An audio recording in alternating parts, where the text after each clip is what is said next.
Imagine waking up, opening Google, and by the end of the day, you have earned $300. Sounds unreal? Stick with me.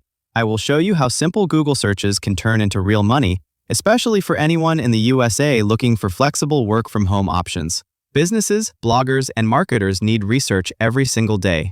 They don't have time to dig through Google, but they will pay you to do it.